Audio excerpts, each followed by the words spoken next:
Good morning, Flames fans. It is a loss, morning after a loss, so we are going to dissect that today in a crossover episode with JD Young from Locked On Sharks, and let's get right into it.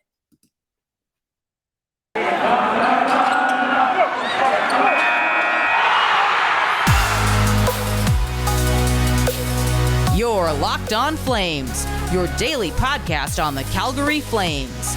Part of the Locked On Podcast Network, your team every day.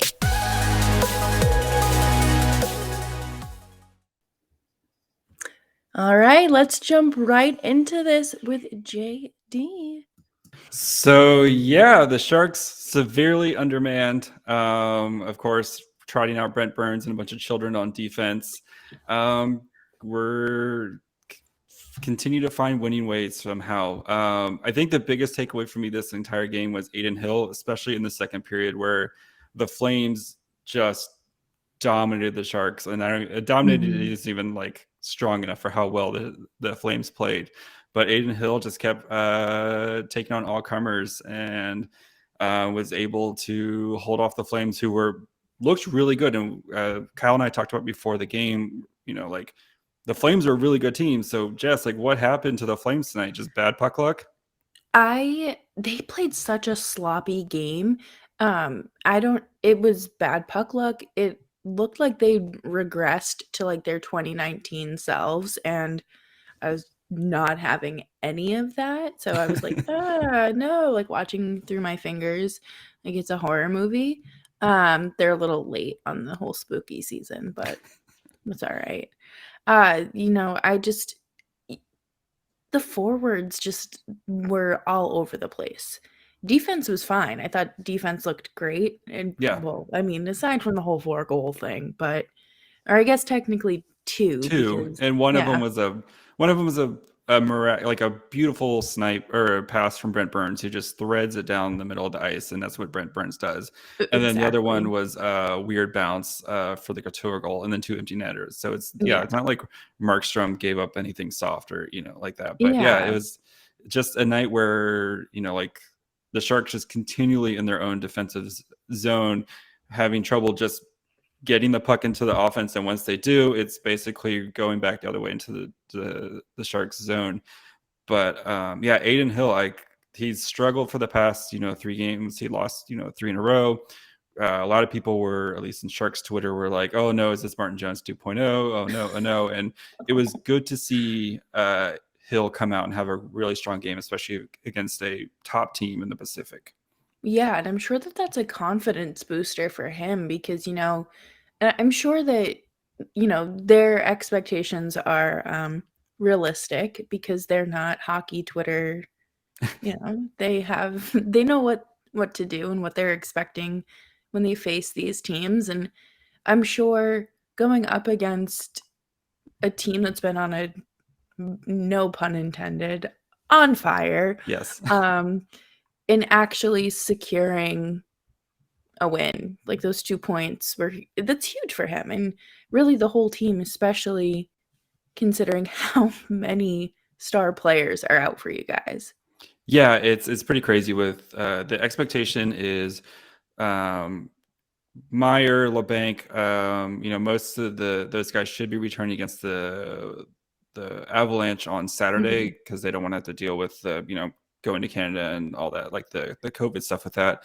Yeah. I know Carlson and Middleton are still I think they're going to be a little bit later, just because I think they were the origin of the whole thing. But it's been kind of crazy just how well the Sharks have put together good games against decent opponents, and especially again tonight against the Flames, who are, like you said, they've been on fire to start the season. Markstrom, he's been an amazing acquisition for the Flames. Like, what's it like to have such an improvement in goaltending for the Flames? It's insane. I mean, I only covered them really a half a season, if you even want to call it that, like 6 games before the pause when they had Riddick and Cam Talbot, but really it was just Cam Talbot. And having like an actual goalie, no shade to either of them, but like Yeah. a dignified, established goaltender in there is just it's life changing because goaltending Yeah, and poor believe me, we goaltending. have Yeah, the past 3 years of Martin Jones, just anything that isn't that has any sort of ability to stop the puck. It's so nice to have back there. exactly. And my main concern heading into this season was getting um a real backup goaltender as well, so Markstrom could get rest and not have horrible back issues, especially early in his contract with Hmm. the Flames. Uh, but they went out and got Dan Vladar from Boston, who just wasn't going to work out in their system because they had 1,000 better goalies. Yeah. prospects, yeah. And it's really worked out for them, and it's great to see just the change in pace. Yeah, it's been, again, like Markstrom having 4 shutouts already this season. It's been, I think, the past Unreal. 3 years combined for the Sharks. They have 4 shutouts going into this year, just between Martin Jones and Aaron Dell. But yeah, it's just he was a big worry. He played really well tonight. I mean, he wasn't tested very much, and like all those goals. I mean, on a breakaway from Barabanov, like that's a Mhm. 50-50, and just a weird goal from the Couture bounce. But before we continue, we want to take a quick break and talk to you guys about Shopify. Cha-ching! I don't know about you, Jess, but I love that sound. It makes me smile. It's the sound of another sale on Shopify, the all-in-one commerce platform to start, run, and grow your business. In case you didn't know, Shopify is a complete commerce platform that lets you start, grow, and manage a business. The subscription-based software allows you to set up an online store and sell their products. Shopify store owners can also sell in physical locations using Shopify POS, our point-of-sale app, and accompanying hardware. Shopify gives entrepreneurs the resources once reserved for big businesses, so upstarts, startups, and established businesses alike can sell everywhere, synchronize online and in-person sales, and effortlessly stay informed. And right now, when you go to shopify.com/lockedonnhl, all lowercase, you get a free 14-day trial and full access to Shopify's entire suite of features. Again, grow your business with Shopify today. Go to shopify.com/lockedonnhl right now. Shopify.com/lockedonnhl. I love Thanksgiving. All the food, the treats, plenty of them. But maybe you want that yummy dessert that isn't so full of calories and sugar. It's a perfect time for a Built Bar, especially if I change the thing. So one slice of pie has upwards of 300 calories. That's on the low end. Most Built Bars are only 130 calories with only 4 grams of sugar with plenty of protein. Replace the coconut cream pie with coconut Built Bar or a raspberry Built Bar instead of the raspberry pie. Lots of good flavors to replace any pie. They're low calorie, low carb, low fat, high protein, and they're covered in 100% chocolate. So Built is a great option for when you're hungry. If Thanksgiving isn't coming soon enough, go for a Built Bar or 2. And right now, go to they have a bunch of awesome new flavors. I think the coconut brownie, which is one of my personal favorites, is available. And also mark your calendar for Black Friday, where they're going to have a bunch of amazing surprises. Go to build.com and use the promo code LOCKED15. You get 15% off your order. Again, use the promo code LOCKED15 for 15% off at built.com. All right, Jess. So we know the Flames had some bad puck luck. Do you think this is just a bad night for them? I know they're maybe thinking about, they're starting a big road trip here, or was it just maybe a little bit of kinks in the armor? I honestly think it was a little bit of both. I didn't expect this 10-game point streak to last much longer, and it's just not something that's sustainable Mm-hmm. for a team that is not of like a Tampa Bay caliber. It's some nights you're going to play bad hockey, Yeah. and you know some nights you just play like trash, and it's not okay.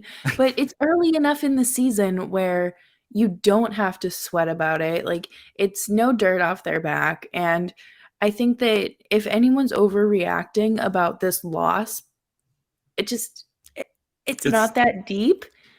And it's not like It's a I don't even long think they played season. badly. I thought they just ran to a hot goalie tonight with Aiden Hill, where Right. he was just everywhere, and the young, even like I said, they outperformed the Sharks in the second period. I think at all situations, the Flames had 19 shots to the Sharks 8.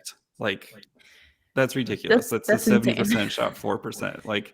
And then just not being able to they had 3 power plays in a row on the in the second period, and just not being able to, convert on the power play, especially for a team that's really good on the power play.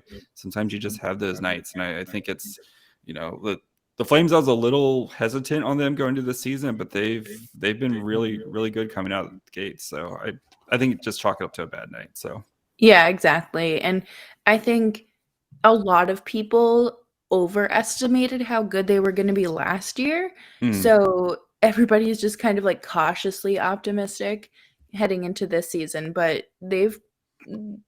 they're like off the charts for how like exceeding expectations, like you Yeah. said.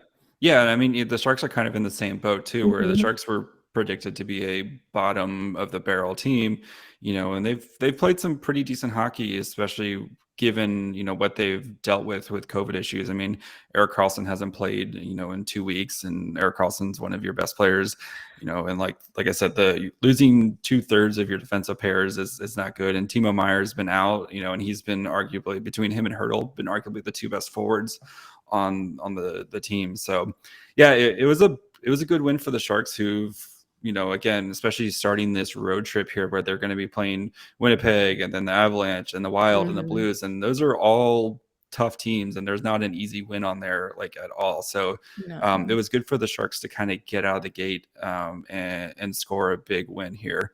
I am worried about poor Mario Ferraro and Brent Burns, who are going to die at the so Burns, 27 minutes, 44 seconds of time on ice. Mario Ferraro, 26 minutes. The next closest defenseman, Maloche, had 18 minutes. In comparison, the Flames, let's see, Anderson, he led the team, or the defense, on with 22 minutes on ice. Like, that is just these poor That's guys. Last game, they averaged, both Burns and Ferraro were over 30 minutes. Like, I'm oh we've my seen, like, Burns god. is a freaking machine, I know, but like, you're gonna wear these guys down, right? Yeah.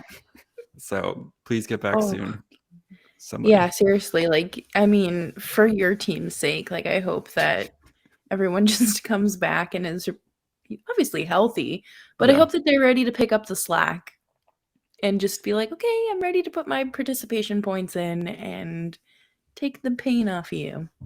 Yeah, I think Merkley, like, Merkley's not going to get he's not going to get, like, any shorthanded time and stuff like that. But like, I think you need to give Merkley a little bit more. He only played 12 and a half minutes, and I thought he had a really good kind of the end of the second period and that third period. Absolutely. He made some great moves on the blue line, made some of the Flames forwards who were out trying to defend looked pretty silly, which is what he's going to do.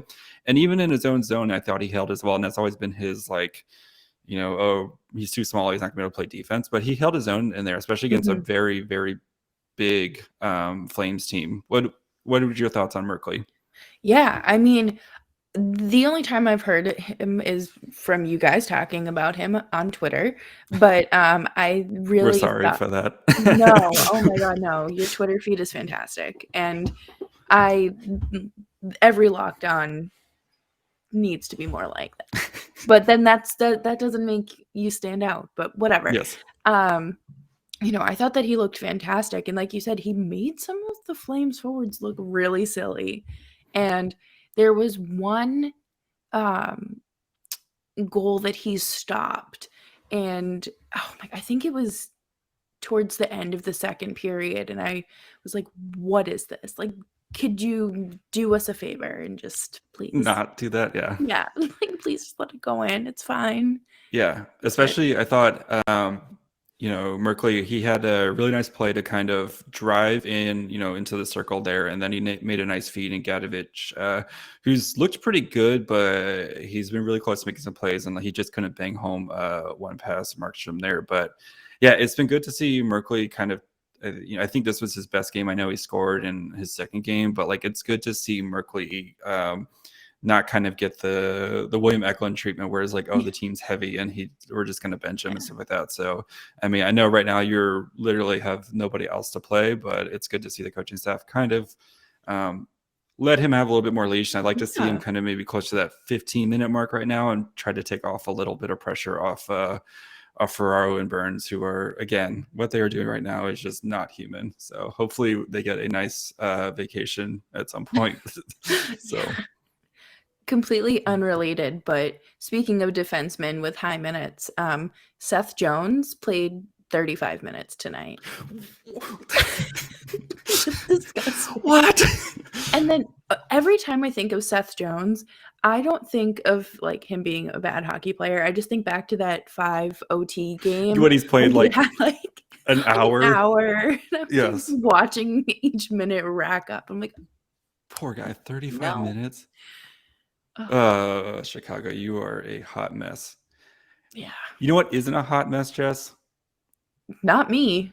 Not you. And also using Bet Online, definitely not a hot mess. No. You know why? Because they're back and better than ever with a new web interface for the start of basketball season with more props, odds, and lines than ever before. Bet Online remains your number one spot for all basketball and football action this season.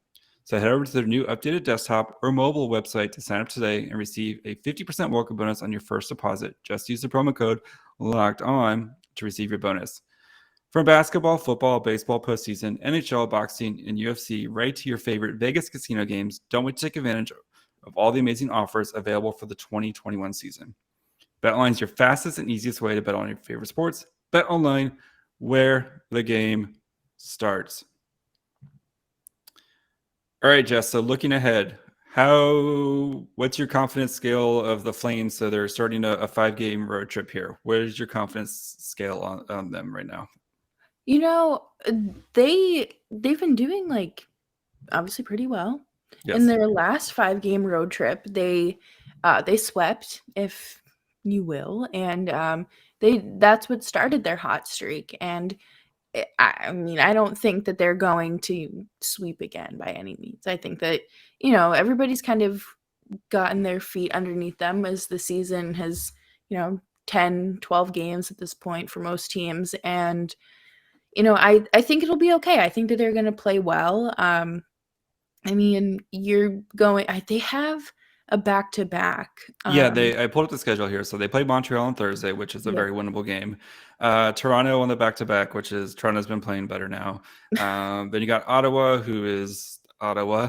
And then the Flyers have been playing well. Buffalo is bad. And then the Islanders and Boston. So yeah, they got some tough games in there, but they have some winnable games there too. So definitely. Yeah, and then they're back home after that against Chicago, Winnipeg, and Pittsburgh. So yeah, it's kind of weird with the schedule where they just don't play any of the Pacific teams right now. Like none of the Pacific teams play in the Pacific teams right now. But yeah, I mean, I think like you said earlier, the one loss, you ran into a hot goaltender. I wouldn't be too worried. The Flames, I think, are well positioned to be a potential playoff team here, especially with Vegas getting off to a super slow start. So I think that kind of opens up a spot that we all, myself at least, assumed that they were already printing their playoff tickets before the season started. So I think the thing with this upcoming road trip is catching goaltenders like on a bad night. Matt Murray played like a brick wall tonight in Boston, and obviously not great for Bruins fans, but they ended up winning. The Bruins did, but I don't want them to play Toronto. We can just skip that game, honestly. This is such like a minuscule thing that doesn't even matter. But last season, Daryl Sutter told Matthew Tkachuk that he couldn't stretch with his brother anymore in Ottawa. Oh my gosh. So I want to see what happens. assuming that this is the first time that Matthew has seen Brady since the captaincy announcement. Yeah, that's a kind of underrated storyline there. So especially with the holidays coming up, if he's gonna hold that over him, I got the captaincy already, especially because it's not like the Flames, they don't, Giordano Right. gone, yeah. So, I think for me the biggest kind of what I'm looking for next is James Reimer is supposed to start on Thursday against the Jets, and I really want to see how if the Sharks can continue to this underman team can continue to play well. So the Sharks have had the Jets number this year, and I want to see if they can continue that. It'd be nice to get that 3-game sweep of them, especially with the way James Reimer's played this year, and he's been a brick wall back there. And it was nice to see, I think, with the Sharks, that second line of Hurdle, Balcers, and Barabanov really, they've had some up and downs, but I feel like they've really started to get some traction recently, and I want to see them continue to do well. So, and just the defense, please hold on, just one more game. Well, that's it. Then we'll start to get some reinforcement, even if it's Vlasic and Šimik, and just somebody push through it. You can do it. Yes, please. But no, I mean the young guys have played well. Hadaka, I think, has earned a spot in the six, and it's nice to see Merkley play well, and like some of these young guys, I think they have a bright future. So absolutely. And I think it's nice to see the Sharks. I mean, really, like, everybody wrote off the Pacific Division. I don't blame them. Yeah, but I mean, we've watched. Yeah, yeah. I mean, I did too. For every division preview, I was like, yeah, this is gonna be so much fun. Ooh, this is what you need to watch for. Okay, Vegas, and then Vegas watch is good, and the everybody expansion else team is and have fun, fill in the blanks with the rest. But I completely forget where I was going with that. But I just think that it's really fun to watch these teams because it's not boring. Normally I would have been in bed because I'm on the East Coast, and I would have just been like, okay, all right, Sharks, you put up 2-1, all right, I'll do this in the morning, like, whatever. But no, like, it was a fun game to watch. Even, there was definitely competitiveness there, and it's nice to see. But I wish that it was just the Flames playing well. Oh, you've had enough wins. Stop it. Yeah. Yeah, it was like you said. I mean, the Sharks got absolutely caved in that second period, but this is Kyle and I have mentioned this a bajillion times, where the Sharks of the last 2 years, they would have just folded 10 and they would have stopped, in that third period. It would have been a 4-1 Flames victory, where it's just that's what they did. And it's nice to see this team kind of fight back. And I think it starts having competent goaltending in the back, where it's like, what, they'll get us through this rough patch, and then we'll come out and try to get some offense together. So any final thoughts, Jess? The Flames, you were talking about the second period. Usually they are absolute garbage in the second period. They go missing. So I don't know what this was tonight, but if they could score some goals when they do that. Do it again. Yes. I think the Sharks could have some momentum to build off of, and hopefully just beat Winnipeg. That's the hope. So. Yeah, that's it. All right, so that's going to do it for us. Of course, you can find us at Locked On Sharks on Twitter, where Kyle and I are 100% online all the time. You can find us also on Facebook and Instagram if that's your preferred method of getting your social media. I will more than happy to respond to you and like your stuff and give you the little serotonin boost as you do that. But you can also email us at lockedonsharks@gmail.com, but don't do that. Thank you for your services. You can also you can listen to us, of course, at Locked On Sharks, wherever you get your podcast, Apple, Spotify, Ham Radio. We are going to be pressing vinyls here soon, so that we can listen to records of us from episodes from 6 months ago. Jess, where can the people find you? You can find me on Twitter at Jess Belmosto. Again, incredibly online all the time. Yes. Even when I shouldn't be, it's fine. But yeah, and obviously if you want to listen to Locked On Flames, wherever you get Locked On Sharks. So just come to the dark side, I guess, if you want. Yeah, go listen to Jess. Give her a nice review. She works very hard. So Thank yes. you. Yes. And then you can also find Jess. You're on the national show, right? Oh Once yeah, a I week. forgot Yes, about Locked On that. NHL. You can find me on Twitter at myfryhole. Thank you for making us your first listen. Go listen to Fantasy Hockey or something like that. Get beer.